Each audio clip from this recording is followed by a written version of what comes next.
If the tire is 12.5, you want the wheel to be at least 8.5 wide. You want it within 4 inches of the width of the rubber. So, even better would be like a 9.5-inch wheel with a 35 12.5 or a 37 12.5. So that's your first aspect. The second aspect is offset. And offset is where the wheel sits. So when the wheel's mounted to the hub, it's the actual rest of the wheel and how it sits in relation to the bolts. And that's, you can have positive or negative offset or backspace. And that dictates where the tire sits underneath the body, whether it's sucked way in or pushed way out. But one of the most important things that I recommend everybody look into before they purchase wheels, don't just buy an off-the-shelf wheel because everybody on Instagram has that wheel and you think it looks cool. Really pay close attention to the offset or the backspace with the size tire you're going to choose. So it has to be the height of the tire and the width of the tire mounted on the wheel, and the backspace or offset sets your scrub radius. And your scrub radius is an imaginary line that goes from ball joint to ball joint to should be the center of the contact patch on the ground. If you have too much offset, let's say you do a 3.5-inch backspace wheel and you're only running 35s, the tire's going to be sticking out way too far. And when you turn, if you're looking down at your wheels, they won't turn evenly. One will turn way more than the other, and that's the scrub. So one will scrub way more around the corner, which just destroys your tires much faster than you would think. It also creates a fatiguing habit. Like if you've ever driven one of those Jeeps that it's just really, really hard to get the alignment dialed in, some of the times it's just because the wheel offset is so wrong that it's much more fatiguing to drive because it doesn't return to center as easy. And when you're turning, you're doing more work to keep it centered and driving down the road. So scrub radius is one of the most overlooked things when it comes to wheels, but it's also one of the most important things when it comes to wheels.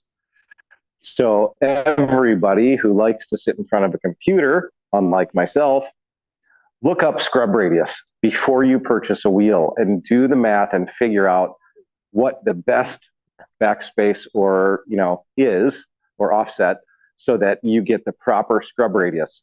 When you're talking Jeeps, there's a couple of good companies to look at. My alma mater, AEV.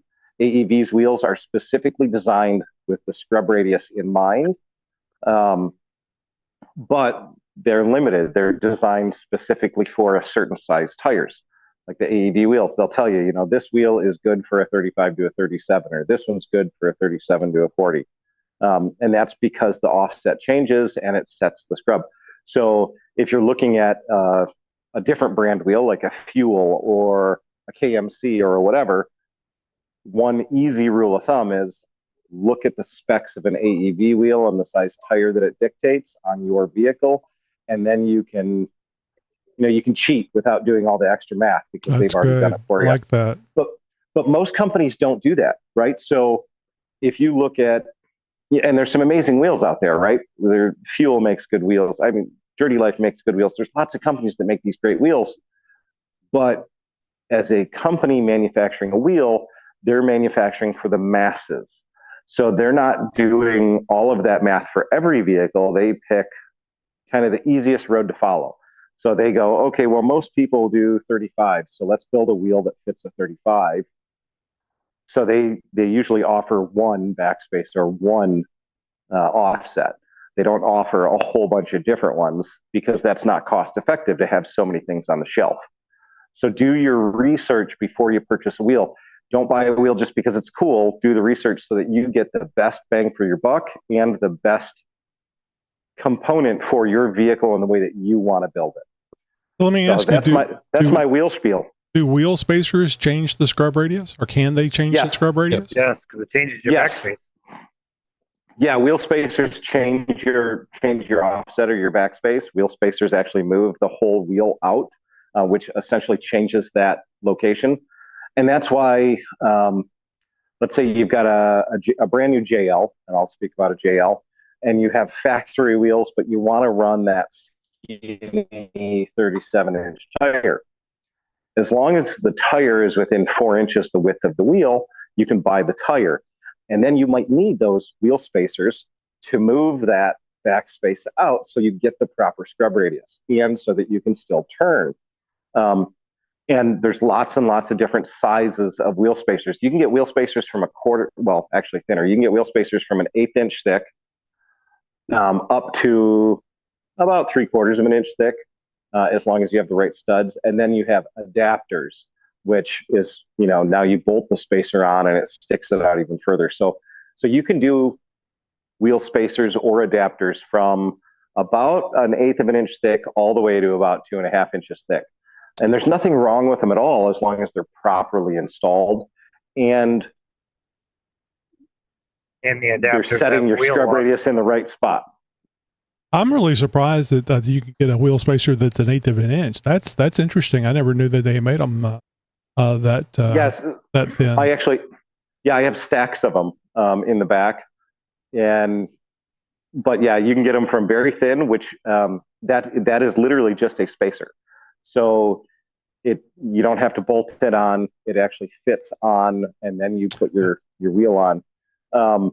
Now there are the much thicker ones, and I have examples of that too. I just didn't come prepared. I didn't pull stuff off the shelf, but there are the thicker examples that you bolt on. And even with those, what I would recommend is go with a quality company, right? Spider Tracks makes amazing ones. Even the ones that Quadratec sells are surprising. They're Quadratec branded, but the base manufacturer is a very good manufacturer. So there are very high quality ones and there are crappy ones. And by high quality, some of them are hub centric, some of them are not. And what that means is it actually centers itself on the hub. But most all of them are fine unless they're very soft aluminum, because then when you torque them down, you can actually deform them. So you want a quality aluminum. You also want to make sure that they actually got wheel lugs in them and not just grade A bolts.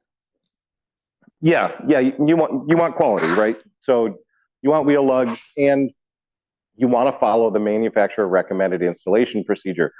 That's where most of your wheel spacers create a problem, because they're not installed properly, right?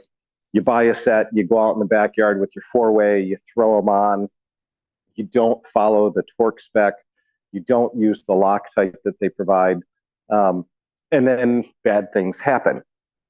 If you use a quality set and you install them properly with a torque wrench, following the proper procedures, they're never going to come off, they're never going to fall apart, right? So they don't create an issue. But one of the other issues is people buy them just moving their tires out, not thinking of what it's going to do to their scrub radius, and then they're like, "Oh my God, it looks my cool. car drives all over the road now," or it drives all over the road, and I can't keep it in a straight line. Well, that's just from not following proper procedure, not looking at scrub radius and things like that. So one of the back to the wheels, one of the most important thing is scrub radius, making sure it's in the right spot for your tire and your wheel and your vehicle. Other than that, right, there's a million wheels out there, so go crazy and have fun. There's very few that are made in the US. But yeah, wheels. So that's my wheel spiel. Take it away, everybody else. Well, I was going to add to that, if you find a wheel that you really like that isn't offered in the setup that you need, if you reach out to that manufacturer, it's going to cost you a little more money, but a lot of the times you can special order it in the specs that you need. Yep. Yeah, a lot of wheel manufacturers will actually have blanks. So they'll have that wheel without lug holes drilled in it. And they might have that wheel for an 8 lug or for a 6 lug that they haven't drilled the blanks in, but it has a different offset. So they can, a lot of those manufacturers can drill your lug pattern into a wheel blank. And it does take longer and it costs a little bit more, but if you really want it to ride and handle the best it possibly can, sometimes spending the extra money is worth it. If you want to be able to measure your whip back spacing, just simply lay a straight edge across the back of the wheel, not the tire, and then just measure from the straight edge down to the center of the hub on the back side of the hub. Yeah, you can do that. You can also there are and it's very common in race cars and tuner cars, but there are kits that you can buy that you literally bolt it to your hub, and then it can simulate your tire and your wheel and everything, and you can play with it, and it'll give you all of the numbers you need. It'll tell you the backspace you need and the offset that you need, and it'll tell you, all the different things. So you can actually buy one of those for like $100. You can even buy them on Amazon, and you can bolt it to your hub and actually figure out the best performing setup for your vehicle before you ever even start looking to purchase a wheel. I think there's a website called Will It Fit that you can use too. That kind of you plug in the information and it's supposed to help you just figure out if it'll fit. Yeah, there is, and it works for the most part. But the hard part with what we do with these Jeeps is we modify them so heavily that things like Will It Fit, they might not give you the information because they might not have the setup in there for a 38.3 inch tire that's 11 and 3/4 inches wide, blah, blah, blah. So, yeah, no, I got you. So if you really want to nerd out, you buy one of those adapters, and it's basically a ruler that will help you figure out your wheels spacing and backspacing and everything else before you even ever go buy a wheel. The tuner car guys use the shit out of them, and a lot of muscle car guys use the shit out of them too, because people are getting away from traditional restorations and they're going into the resto mods, and they want the new fancy looking wheel, and they want it to fit as tight as humanly possible. So you buy one of these $100 kits, and you can really do all the math. So it's not, it's a great tool to have for any Jeeper who's looking at wheels. It's relatively cheap insurance to make sure you get the best bang for your buck. But a lot of us Jeepers aren't just into Jeeps. We like muscle cars, and we like tinkering with other stuff. And our dad just left us a Datsun 280Z, and we want to pimp it out, right? So having that tool in your toolbox makes you the cool kid on the block anyway. So sometimes it's really good to have simple tools like that. I'm glad I'm keeping my Jeep stock and not modifying it very much. Yeah, don't modify that Jeep. Well, hey, my buddy Alan's trying to sell his, and I think I've told it before, but he's got his 06 LJ Rubicon stick shift with only 120,000 miles that has the JL suspension on it that I built, and he's still looking to sell it. He wants like 12 grand. Oh man, that's cheap, man. It's really cheap for what it is. It's a beautiful Jeep. Very low miles, stick shift. It is an 06 Rubicon Unlimited, but for 12 grand, like I'm looking in the backyard at what can I sell, because it's already got an amazing suspension on it. It just needs, like if I were to buy it, I'd change the springs and the shocks, and I would change some of the sheet metal stuff. But other than that, I mean, it's a beautiful Jeep. It's a 6-speed, he doesn't want right? very much money for it.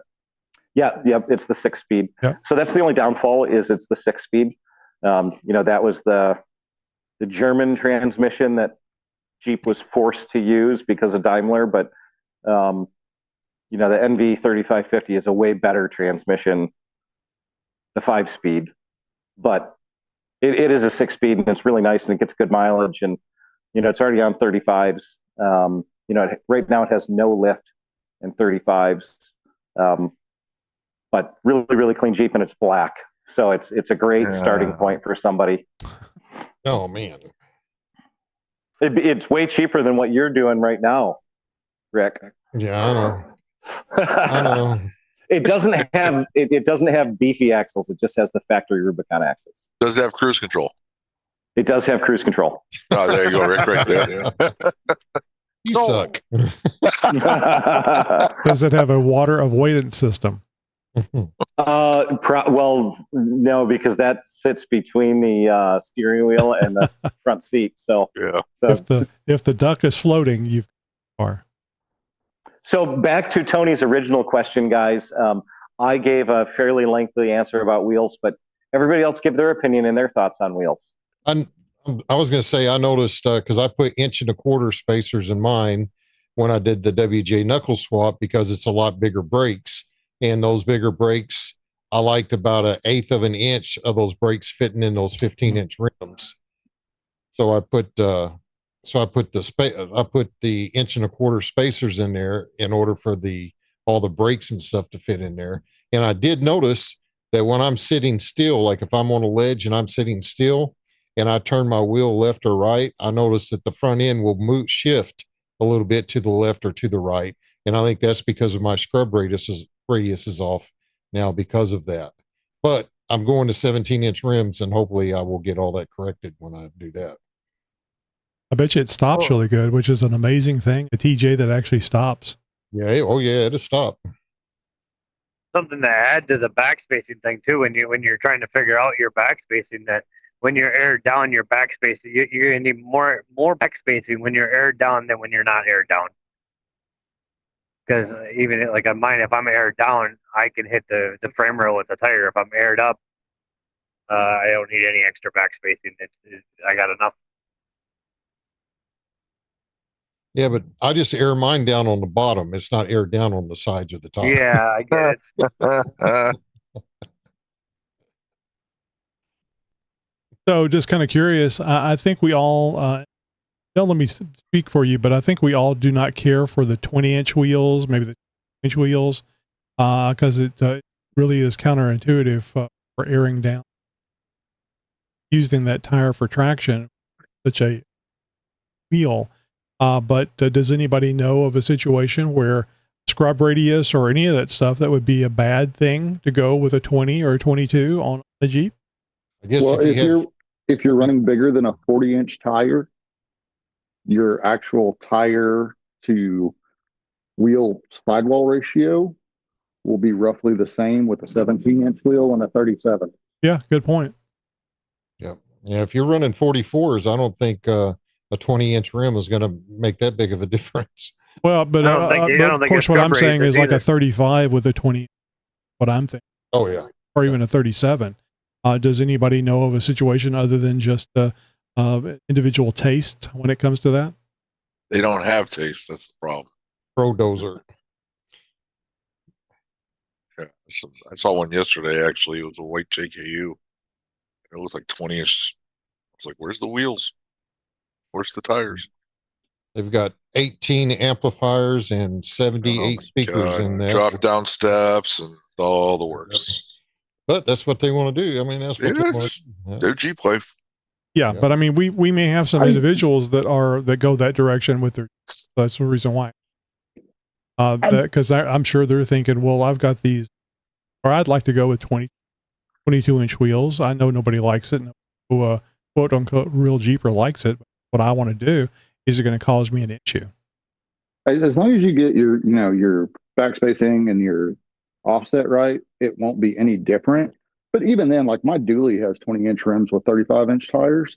I still have quite a bit of sidewall. So depending on what tire you buy, whether or not it's a true 35 or if it's a 33.9, even though it's supposed to be a 35, that makes a difference too. Right. Well, 20-inch wheels with rubber band tires. Yeah. Just when you think though that's bad, there's a guy in my neighborhood that's got one worse. The front axle has no pumpkin in it, and it's a JKU. Oh man. I know. Why the hell would you ever buy a Wrangler that's 2-wheel drive? Gas mileage. Because in 2007, when they came out, their marketing campaign was, "I'm the cool mom." Was 07 was JKUs? Yep. Yeah. Man, every time I see that thing, I just start giggling. We back whenever we were doing going to the Sonic over here close by, first Saturday of part of the xjtalk.com forum, go over there and meet XJs in the area, and it was pretty cool. We'd have a get together with all these XJs, and these guys, I think they were driving by because the Sonic we were at's on right off of a major thoroughfare. It's not a highway, but thoroughfare. And I think they went, "Oh, let's go get the Jeep." And they drove over there with the XJ. It was lifted, probably had 33s on it, nice wide tires, lots of modifications. and I was talking to him, happy that they had showed up, and then somebody came over and nudged me and told me, "Look, it's not a 4-wheel drive; it's a 2-wheel drive. This had the straight axle, the front, and they had it all. I mean, they were doing it right, man. It was a well set up XJ, but it was a 2-wheel drive. On an XJ, I can see that, but on a Wrangler, I've never seen one till this one. In 2007 and 2008, they made 2-wheel drives. Yep, we was wheeling with one, and we learned real quick that we put that guy in the back because when we would go up the hills with the big rocks, he was slinging rocks pretty good. So if you liked your windshield, you didn't get behind him. I think 2 years ago I was wheeling with one of those on Steelbender. Rick, What are you talking about?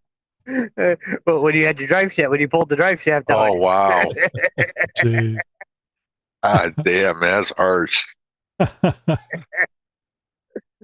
all right. It's all right. It's all right. Wasn't that Jeep equipped with a bunch of Genrite shit, too? Yeah, but that's not what broke.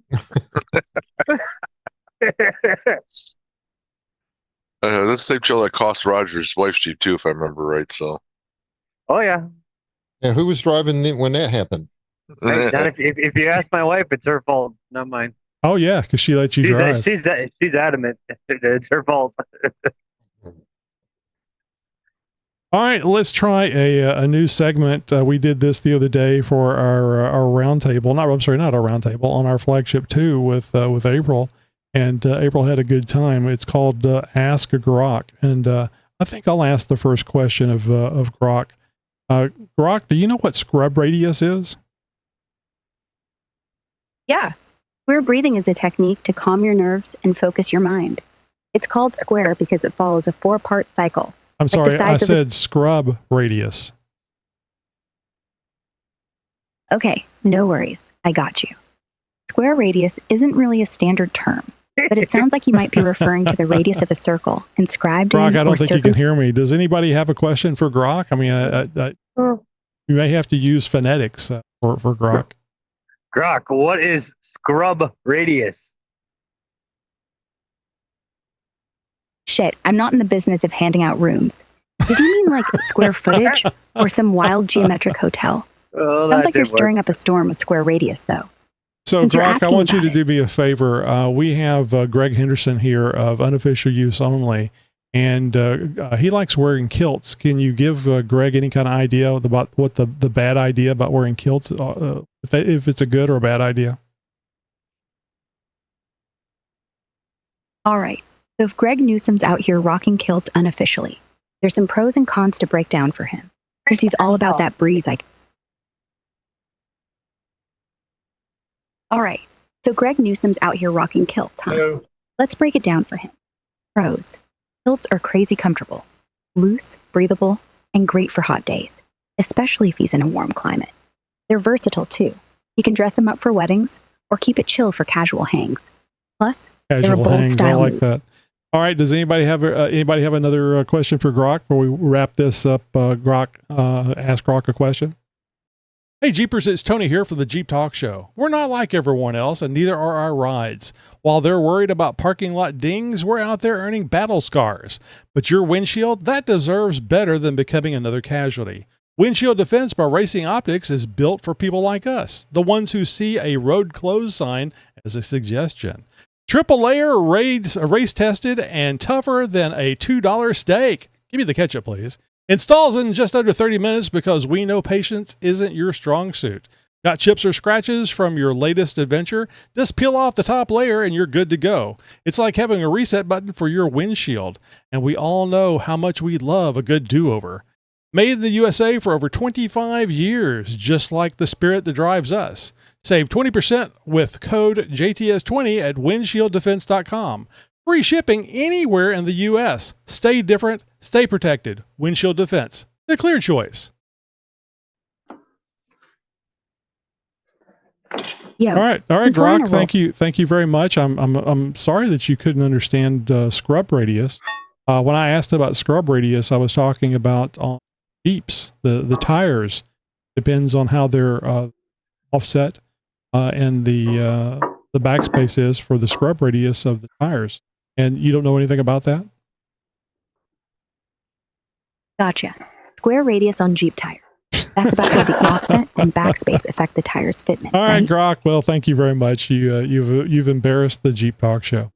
Oh my God. All right, let's move on to the next subject here, Jeep steering. So many of the Jeeps, modern day Jeeps these days, have aluminum knuckles.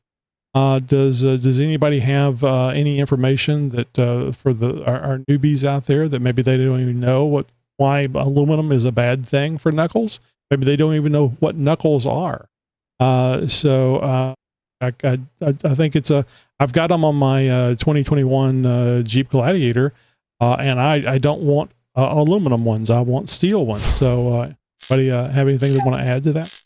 I think first of all, you got to talk about why they went to aluminum, right? It's just that whole cost of weight savings because of mandated EPA, Mhm.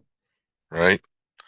So the knuckles are the part that the joint that actually pivots on the ball joints. That's how your front tire is turning. I'll let you go another direction besides straight.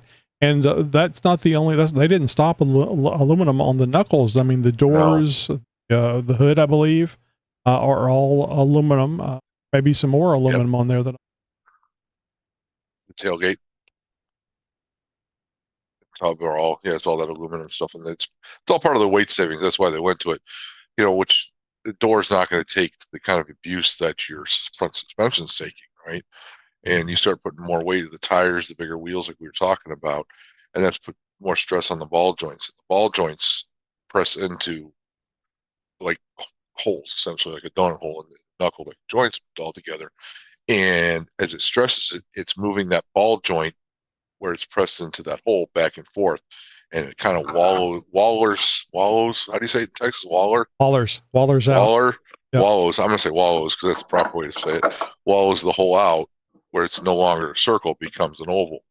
And now your ball joints are going to wear out a lot quicker. That is not the goddamn right way to say it. It is Waller. Holy, was that Chuck? No. Which is a town in Texas. Waller, Texas. So, but yeah, that's and that's just the very basic of it. The whole point of this is your rear axle, the wheels are just moving straight, right? Your front, you have these knuckles that allow the tires to turn. That's connected to your tie rods, to everything. And when you say turn, because wheels obviously turn or cycling circles, but this allows them to change direction instead of straight. So it allows you to turn left and right. That's what the knuckles are there for. Yep. I'll mute him. So, and I think one of the things that you would notice if the holes in the knuckles start getting wallered out is you would have a little more trouble keeping the vehicle centered on the highway, especially on uneven surfaces, because those ball I'm joints working over here and I get muted. What the hell? Cheese and rice. Oh, that sounds not very good. polite. Yeah, well, after you called me earlier today, piss off. What did I call you? It was not very pleasant. I said you can't understand normal thinking. Oh, okay. But I think it's good to point out too, even with steel knuckles, you can still wallow out those holes. Sure. Like in my 2J currently, my ball joints are welded in because those holes got wallowed out. See, he said wallowed. He didn't say waller. I said wallowed. So a set of reed knuckles to replace those on a JL. I'm looking at them online here. The price runs between $550 and $600 a piece. So what? I'm confused by that because I was looking because Nickel and I were talking about this on the flagship episode that was published today, and I looked it up. I think I was over on Northridge, and for the Dana 44 Gladiator, it was $399 a piece. And I expected it to be more. I thought it was around $500 as well. So I was talking while I was looking it up, so maybe I looked it up wrong. But and there's more than just Reed that makes them, but I think Reed would be the brand I went with. So I think a lot of people have the question, right? Typical car maintenance is, well, you change your oil every 1,000 miles, so many miles. You getting just that. Problem is, it's all going to depend on individual use and the stresses you put it under. Right. But, and like, don't get me wrong, like I'm building tons for my Jeep right now. The reed knuckles for tons are like well over $1,000. Yeah. So, depending on your level, prices go up. Yeah, there is on Summit, there is Reed Racing heavy duty steering knuckles $399, but it doesn't say that's for JK.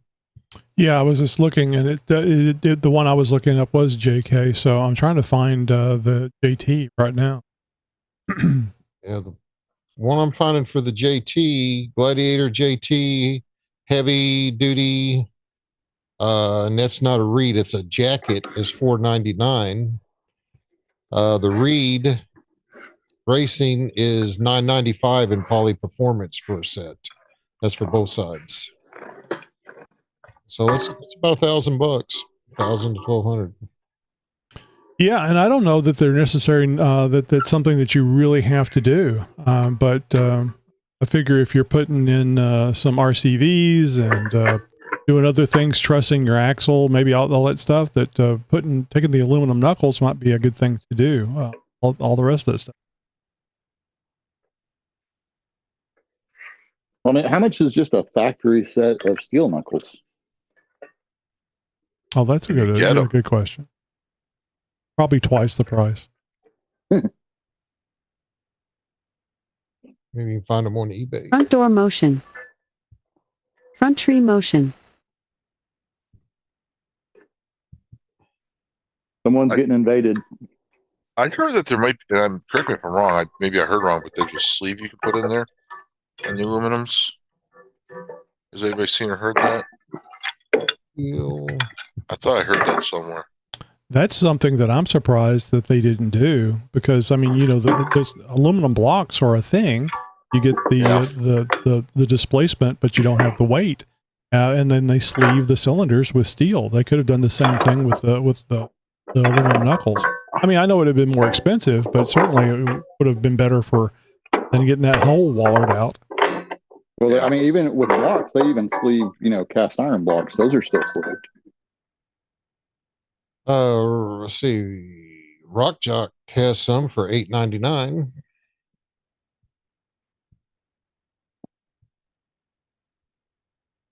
Yeah, the JLs are not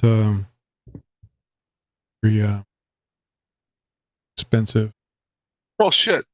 Want to talk expensive? My buddy bought a 2025 Sahara, and he didn't have warranty work. They gave him a Sport to drive off the lot. The damn Sport was $50,000.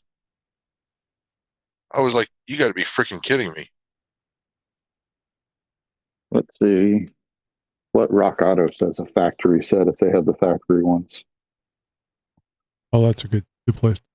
It looks like Glenn figured out what day it is.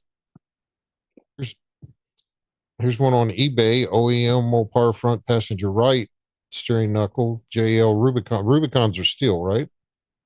No, 392s are steel. Oh, well. No, I think the Rubicons are steel as well.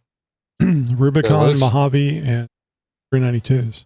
Okay, well, it says it's $280 for one. My wife's is a Rubicon. I don't know if I just missed something, but hers the JL Rubicon. It's got aluminum knuckles. Yeah, so does mine. Oh, okay. Okay. So $392. I know the 392s for a fact are steel. Knuckle, $392. A Dorman knuckle is about $220 each. The Mopar, it's out of stock, so it doesn't give me a price.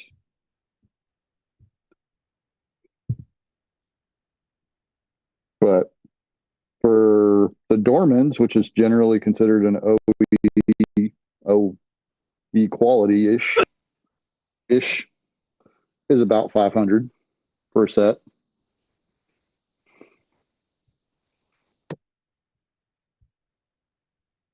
All right, I'm not reading all that, Travis. Why don't you come on here and actually talk? He just wrote a novel in the chat. Have Grok read it. Yeah, That's something. on Northridge, the Reed Racing HD flipped. Well, this is for higher steering. I don't want high. I don't want high. I'm not changing Gear Smarts. Yeah, $499. Well, that's the other thing too. With a lot of the read stuff, you automatically get high steer.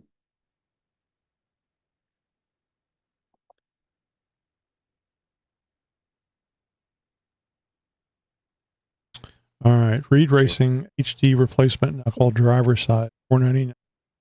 Going to add it to the cart, and let's see, try the super secret code.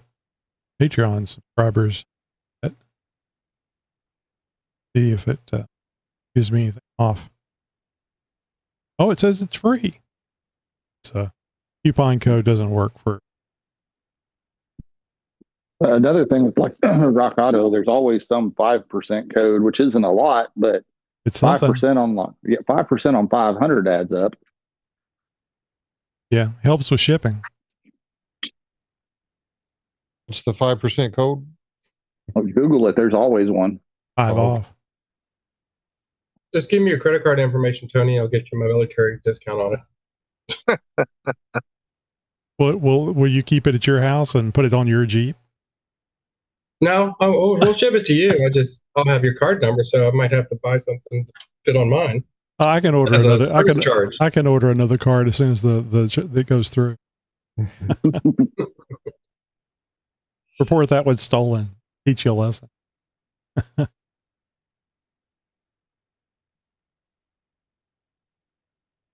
All right. Well, let me ask you this: is anybody happy with their aluminum knuckles? I think the general thing is that unless you're beating the hell out of your Jeep, the aluminum knuckles are fine. Well, I'm at 75,000. Haven't any problems with the lights yet. Yeah, 75,000. I can't complain. I mean, we'll see. Manufacturers spend millions and millions of dollars to test all this stuff. So, well, they could have saved their money and left it as steel. They've never designed something faulty either. Well, no, but I mean, something that integral. I mean, unless you're just beating the crap out of it, you're probably going to be fine. Yeah.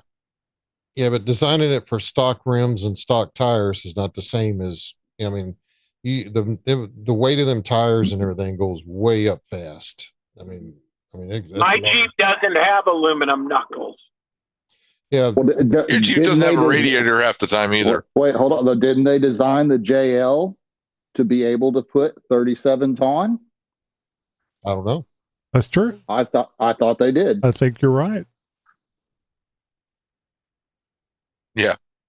They also designed the front end steering that tends to go a little wobbly when you hit a bump. Yeah, the aluminum knuckles on my TJ are made out of steel, so they work pretty good. You are right, Steve.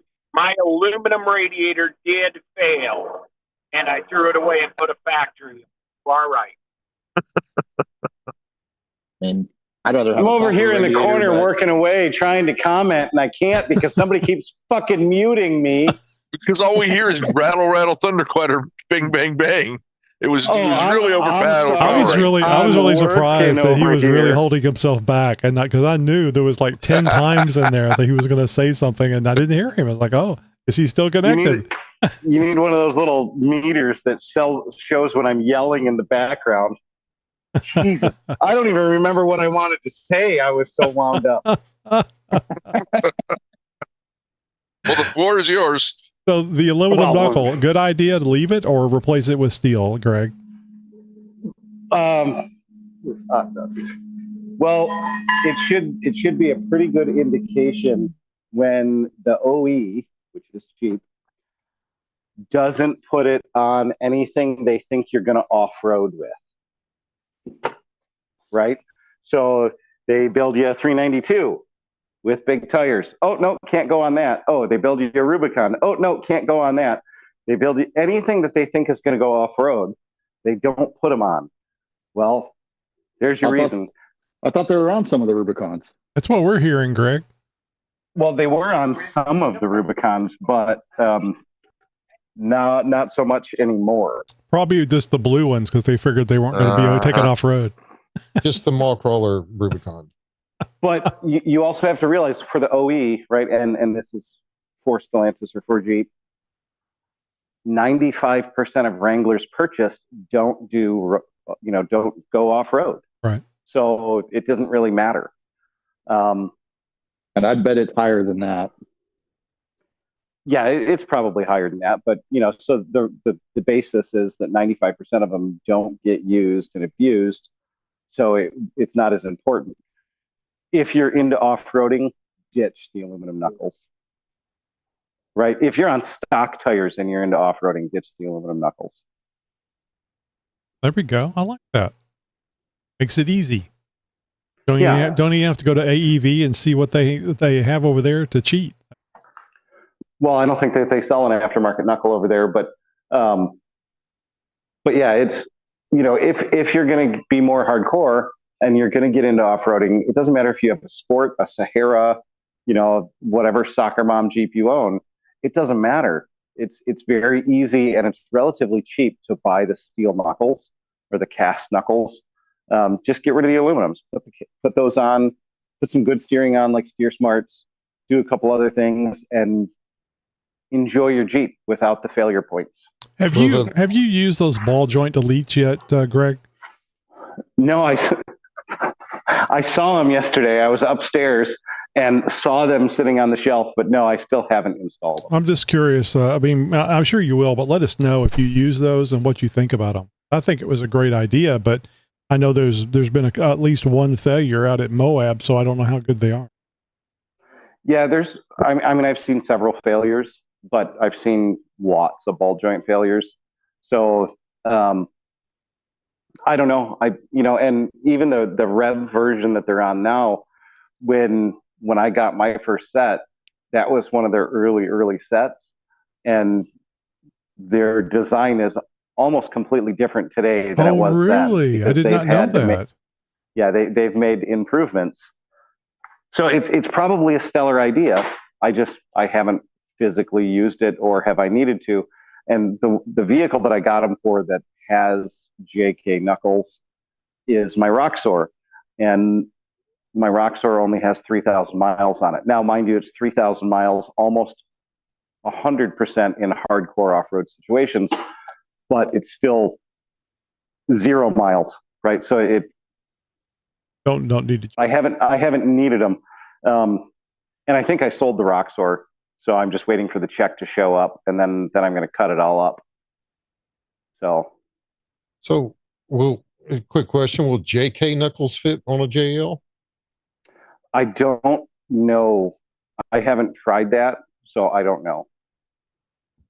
I know that the axles they have a lot of similarities, but they're not the same. I know all the steering's different. There's probably not. The weld-on bracketry is different. So like when I did the Roxor, I chose the ball joints that I used. I put Dynatrac ball joints on it, which were some of the best. They're the most expensive, but they were also the best at the time. It was before they were bought out by the Chinese company. And the knuckles that I used are actually the Dynatrac knuckles. They're the replacement knuckles for a JK. So they're super, super heavy duty. In fact, my inner C's and the outer knuckles are both Dynatrac units.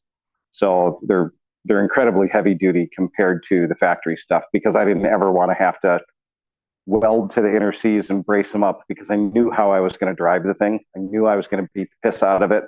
I knew it only had Dana 44s, but I wanted to build those Dana 44s as strong as humanly possible so that I could drive circles around people with Dana 60s and laugh and point and go, ha, ha, ha, you spent too much money. Sleeper. Yeah. But yeah. I got a quick question that's in the ballpark. How do you test your ball joints to see if they're out? Big ass screwdriver. Honestly, big ass screwdriver, pry bar. You can just jack the front end up a little bit, and you can manipulate the wheel. So you can, you get the wheel off the ground, and then the wheel is pulling down on the ball joints. And then you take a big ass screwdriver or a pry bar or something and put them, between the inner C and the outer C. So the knuckle and the inner C, and you pry on it. And if they're allowed to have a certain amount of up and down movement. So you have to look at your factory specs to see if it's within factory spec, because they do allow, and I forget what it is. I think on JK it was almost an eighth of an inch of up and down movement. But if it's more than that, you start to worry. And with the inception of JK and now JL, the ball joint is a different construction than what we're used to. So on your TJ, the ball joint is a hardened steel ball inside of a hardened steel socket, right? And that's it. That's your ball joint. And that ball joint slides on that with a little film of grease. With the JK, with the inception of JK and JL, because they wanted it to be more of a family vehicle, they wanted it to be, have more of a supple ride and a smoother ride. They took that steel ball and that steel socket, and then they put a big plastic shim in between the two, so that plastic shim would absorb some of the road feel. Yeah. The problem with it is the plastic shim gets beat up and wears out. That's why JK and JL ball joints wear out much faster than earlier vehicles. And when they wear out, you get more space in there, and then you get everything gets loose. And would you say that whenever your ball joints are bad, you can usually tell it by just driving down the highway because you get a lot of wandering out of it? Well, you can get wandering. You can start getting a lot of tire wear because your tire will start to cock in, so it wears the inside of the tire out a lot faster. Also, death wobble is a great example, right? So death wobble is a harmonic resonance. It's actually not due to a faulty component. However, when you have a faulty component, like a bad ball joint or multiple ball joints that are bad, when it starts, that harmonic resonance will take over because of that bad component, whether it be an imbalanced wheel or a shitty ball joint or a shitty tie rod end. And then you learn what death wobble is. And most of the time it's just from an imbalanced wheel starts it off. But as soon as death wobble happens, it's such a violent occurrence. It destroys. If there's any life left in your ball joint, it's gone pretty quick. If there's any life left in any of your steering components, it's gone really quick. I mean, it even destroys transmission mounts and engine mounts and even all the steering joints, like all the way up to the steering wheel, because it's so violent. So that's why when you see somebody starting to experience it, you fix it as soon as possible, because you're just opening yourself up to a lot more issues. 2 years ago, I had a client. They found me on the internet because I had made some dissertation about death wobble at some point online, and they found me and they were relatively local. And he's like, well, my daughter started getting death wobble in Denver. And she drove from Denver all the way back here to Michigan with extreme death wobble. Like every time she hit 45 miles an hour in a bump, it would go into full on death wobble. And she drove it all the way home. Right? She just kept dealing with it. By the time she got here, and I don't know how many times she experienced death wobble, but my guess was it's probably 50 or 60 times. By the time she got here, every piece of steering was bad. Her ball joints were bad. Her front, upper, and lower control arm joints were bad. Her motor mounts were bad, and her trans mount was bad. Right? So it ended up being like an $8,000 repair bill. Wow. With all of the parts and labor to repair everything. And I felt horrible, but at the same token, I couldn't do it for free. In fact, I think at $8,000, I saved her like $4,000 over the dealership. But I can't believe she drove it that far with death wobble. Yeah, that almost takes guts, maybe. Yeah, well, and she was like a 19-year-old girl, and every time it happened, she'd just slam on the brakes until it went away, and then she'd start going again. And it was funny too, because she knew nothing about it. She did, a couple minutes of research online and found out that, it was a bad component somewhere. But she learned that 45 miles per hour is like the worst spot for it. So when she'd leave a gas station, she would floor it until she got to like 70 or 80, because then she wouldn't experience the trouble. That's what I was about to say. If you can get through that speed where you get it fast enough, you might not have it at a faster speed. Like I don't like to drive my Jeep on the road because it's terrible, but I had to drive it to work a couple of days, and I had that same thing around 40 miles an hour and start hopping around. But if I could get through 40 miles an hour fast enough, I'd get a little shimmy and it'd smooth back out. Yeah, the harmonic resonance didn't get a chance to take hold. Yeah. Well, and a lot of people don't know that is if you go into full on death level, and most people get a little shake and they're like, oh, it's death level. No, full on death level is frightening. But yeah, you think you're going to die. Yes. When you look out the window and you can see your wheel dancing around. Yeah. And there's two ways to get out of death level. One, slam on the brakes and come speed up. Yeah, slow down or speed up. Change the harmonic. Or floor it and get that thing, and if it starts about 45 miles an hour, right in that realm is where the harmonic resonance is the best. But when you're in full on death, doing 70, finally stops shaking. So it's pretty exciting. All right, everyone, that's a wrap for this week's Jeep Talk Show Roundtable. A big thank you to all of our Zoom participants. You guys make this so much fun and informative every week. And, of course, a shout-out to everyone that watches us on YouTube, where this episode comes out every Wednesday. So you can join the recording on Tuesday or watch the video on Wednesday. And quite often you can see what Greg's working on. It looks like he's got a Dodge Ram in there this week. But so it's always something different, usually Jeeps, though. Remember, you can join us again next Tuesday at 7:30 p.m. Central Time for more Jeep Talk, random questions, and always a few rabbit trails. Don't forget to visit xjtalk.com/contact to find out how you can be part of the conversation. Oh, and I haven't mentioned this in a while. Obviously, we have a website, jeeptalkshow.com. You can go right there if you don't know how to watch or listen to the show.